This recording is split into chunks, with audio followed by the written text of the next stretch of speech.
জগৎ নিয়ে আগ্রহের সীমা নেই। কাছ থেকে মহাকাশ দেখতে গেলে, জানতে গেলে পৃথিবীর বাইরে বেরোতে হবে। প্রয়োজন পৃথিবীর বাইরে কোনো অবজারভেটরি। যদি সেটা চাঁদের মতো কিছু হয় যা পৃথিবীর কক্ষপথে ঘুরবে, তাহলে কেমন হয়? সেই ভাবনা থেকেই স্যাটেলাইট, আধুনিক প্রযুক্তি আর বিজ্ঞানের এক অবিশ্বাস্য বিষয়, যার শুরুটা 1957 সালে। 1957 4 অক্টোবর পৃথিবীর কক্ষপথে স্পুটনিক 1 পাঠিয়েছিল সাবেক সোভিয়েত, আর প্রথমবারের জন্য কোনো উপগ্রহ গিয়েছিল মহাকাশে। তারপর থেকে পেরিয়ে গিয়েছে 67টা বছর। মহাকাশ বিজ্ঞানে পৃথিবী এখন অনেক এগিয়েছে। বহু দেশের উপগ্রহ এখন কক্ষপথে চক্কর খাচ্ছে। কিন্তু জানেন কি, উপগ্রহের রাজা কোন দেশ? স্যাটেলাইট উৎক্ষেপণে কোন 7 দেশ এগিয়ে রয়েছে? অর্থাৎ কোন দেশের বেশি উপগ্রহ পৃথিবীর চারপাশে চক্কর কাটছে?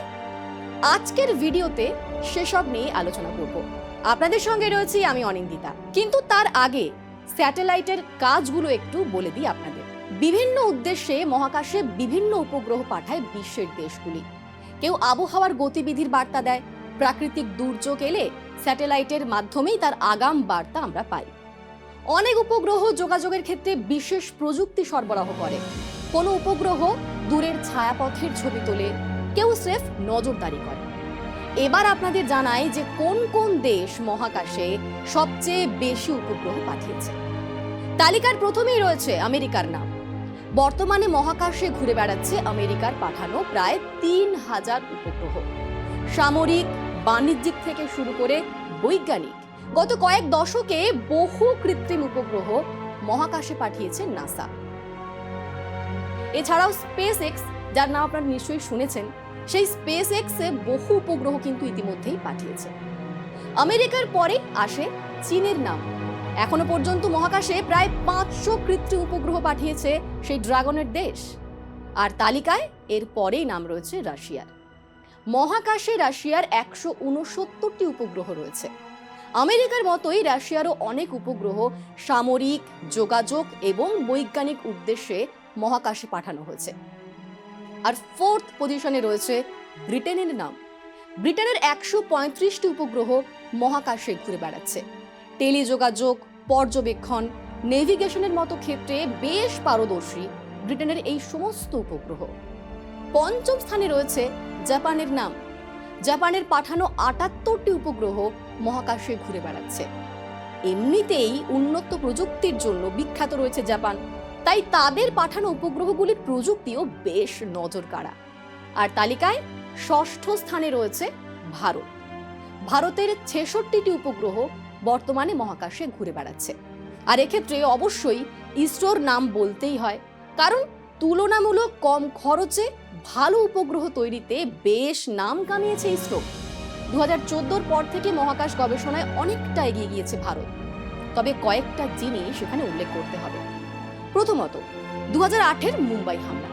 সেই হামলার পরেই ভারত বুঝতে পারে নজরদারি উপগ্রহ কতটা গুরুত্বপূর্ণ, আর সেই কারণেই রিস্যাট-2 পাঠায় ভারত।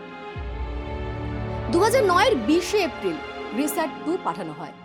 এই উপগ্রহ সারা বছর নজরে রাখে ভারতের সীমান্তে, আর সন্দেহজনকভাবে কিছু দেখলেই সেই খবর পৌঁছে যায় ভারতের সেনা এবং গোয়েন্দা সংস্থাদের কাছে। 2016 সালে উড়িতে সার্জিক্যাল স্ট্রাইক বা সাম্প্রতিক বালাকোট অভিযানে এই উপগ্রহ বহু সাহায্য করেছিল।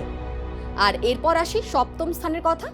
স্যাটেলাইট উৎক্ষেপণের 7ম স্থানে রয়েছে কানাডা। কানাডার তৈরি 56টি কৃত্রিম উপগ্রহ এখন মহাকাশে রয়েছে। আরও একটা গুরুত্বপূর্ণ বিষয় হলো, মহাকাশে অনেকগুলো দেশ একসঙ্গে মিলে বেশ কিছু উপগ্রহ তৈরি করেছে। এরকম মাল্টিন্যাশনাল উপগ্রহের সংখ্যা এখন বর্তমানে প্রায় 180টি। কোন দেশ কতটা শক্তিশালী তার বিচার হয় কার কাছে কত অস্ত্র আছে তা দিয়ে। যুদ্ধক্ষেত্র এখন বদলে গিয়েছে। পৃথিবী ছাড়িয়ে মহাকাশ দখলের লড়াই, আর সে লড়াইয়ে এগিয়ে থাকতে সব দেশই চাইছে নিজস্ব স্যাটেলাইট কক্ষপথে রাখতে, এক বা একাধিক। মহাকাশ দখলের যুদ্ধে অন্যতম গুরুত্বপূর্ণ অস্ত্র হলো স্যাটেলাইট। আর আজকের ভিডিও এই পর্যন্তই। আপনারা সবাই ভালো থাকুন, সুস্থ থাকুন। দেখা হবে পরবর্তী ভিডিওতে। ভিডিওটি ভালো লাগলে অবশ্যই লাইক করুন, কমেন্ট করুন আর শেয়ার করুন।